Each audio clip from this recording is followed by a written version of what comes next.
j'espère que vous allez bien. Alors aujourd'hui, je vais vous parler de l'acide kojique.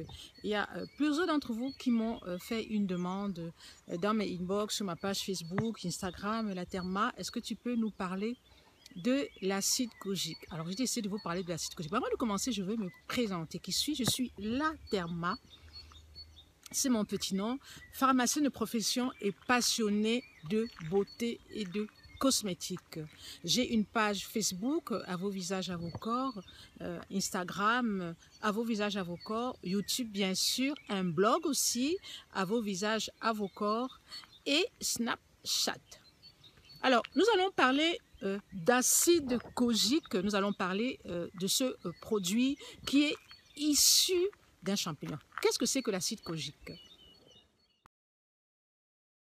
Kojique est un produit qui est issu d'un champignon. Moi, je vais vous épargner les formules un petit peu compliquées. Issu de la fermentation d'un champignon et qui est très utilisé dans les produits cosmétiques destinés aux peaux noires. C'est un agent blanchissant. C'est-à-dire que les marques les mettent dans les cosmétiques pour éclaircir la peau, pour faire ce qu'on appelle le njansang, comme on dit chez nous au Cameroun, ou le décapage. Et quand vous achetez, quand vous achetez un produit cosmétique, soit des produits pour les peaux noires, quand vous achetez un produit pour les peaux noires où c'est écrit éclaircissant, regardez toujours les étiquettes. Très important de lire les packaging. Et sur les packaging, vous allez voir acide kojique. Moi, je déconseille tous les produits qui contiennent de l'acide kojique parce que ce sont des agents éclaircissants. Et ce que j'ai constaté, c'est que l'acide kojique a tendance à masquer la présence d'hydroquinone. Dans certains pays, le taux d'acide kojique ne doit pas dépasser 1%. Au-delà de 1%, l'acide kojique devient dangereux. L'acide kojique a les mêmes effets secondaires que l'hydroquinone, entre guillemets. Je veux dire que l'acide kojique, son effet secondaire, c'est un effet blanchissant. Dans certains pays, comme je le disais tantôt, l'acide kojique est interdit à hauteur de 1%, plus de 1%. Mais ce qui est marrant, c'est que quand vous regardez les compositions, on met rarement le taux d'acide kojique. Et ce que j'ai aussi constaté, c'est que l'acide kojique peut masquer la présence d'hydroquinone. Vous savez tous que l'hydroquinone est un produit qui est extrêmement dangereux, extrêmement toxique pour la peau et que l'on utilise pour se décaper, pour se blanchir la peau. L'hydroquinone étant interdit dans de nombreux pays, beaucoup de marques fabricant des cosmétiques pour les peaux noires ont tendance à mettre de l'acide kojique, mais en fait c'est de l'hydroquinone. Je m'explique. L'hydroquinone étant interdit dans de nombreux pays, sur les packaging, s'il est écrit hydroquinone, vous ne pourrez pas les vendre en France, vous ne pourrez pas les vendre en Suisse, vous ne pourrez pas le vendre dans de nombreux pays européens. Alors pour masquer justement cette présence d'hydroquinone, de nombreuses marques mettent à la place d'hydroquinone acide kojique. Mais allez savoir, est-ce vraiment de l'acide kojique? Parce que certaines personnes ont utilisé des produits à base d'acide kojique et ont eu les mêmes effets secondaires que ceux entraînés par l'hydroquinone. Quels sont les effets secondaires liés à l'acide kojique? L'acide kojique a de nombreux effets secondaires et plus précisément une dermatite, c'est-à-dire une forme d'eczéma. Vous pouvez faire une réaction à l'acide kojique, surtout pour les personnes qui ont la peau hypersensible. Et quand vous utilisez l'acide kojique sur le long terme, vous pouvez ne plus supporter les effets du soleil sur votre peau. Donc, il est déconseillé d'utiliser des produits à base d'acide kojique.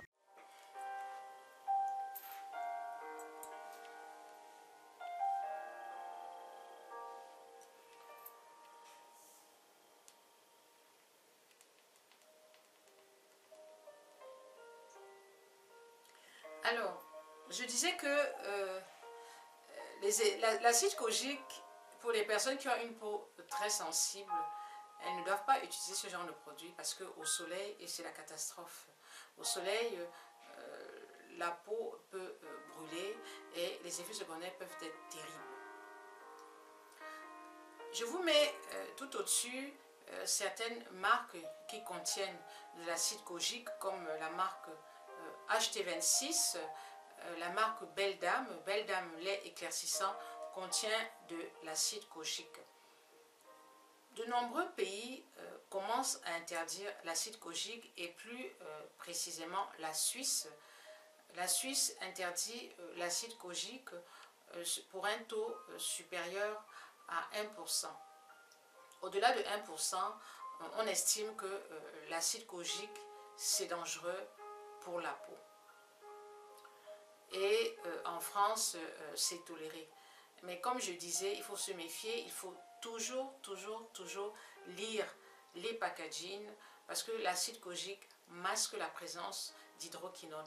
Et comme je le disais encore, c'est très embêtant parce que le taux d'acide kojique est rarement, et je dirais même, n'est jamais mentionné sur les packaging. Normalement, en dessous de 1%, on estime que l'acide kojique n'est pas dangereux. Mais au-delà de 1%, c'est dangereux.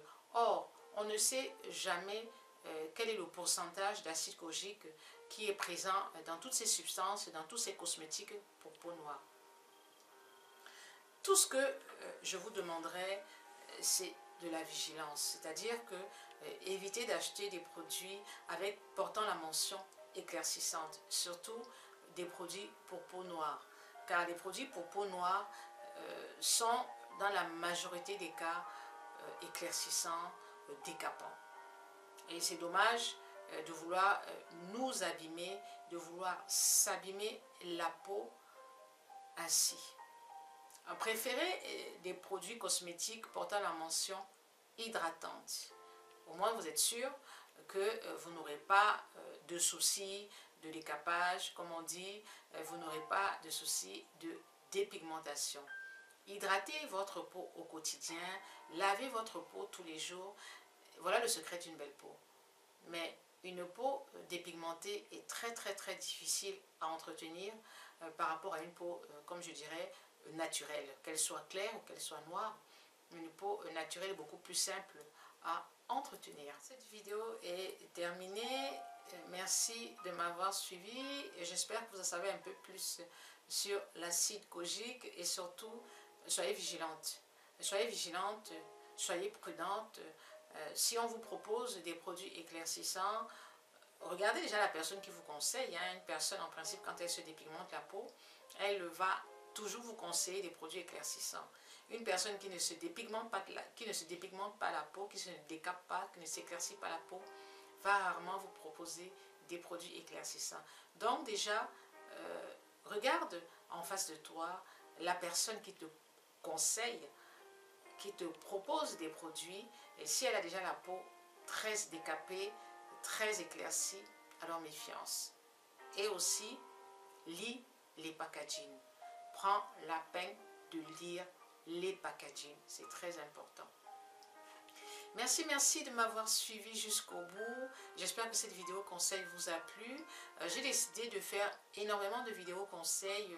N'hésitez pas, de vidéos conseils pour vous essayer de vous orienter, pour vous guider dans vos choix.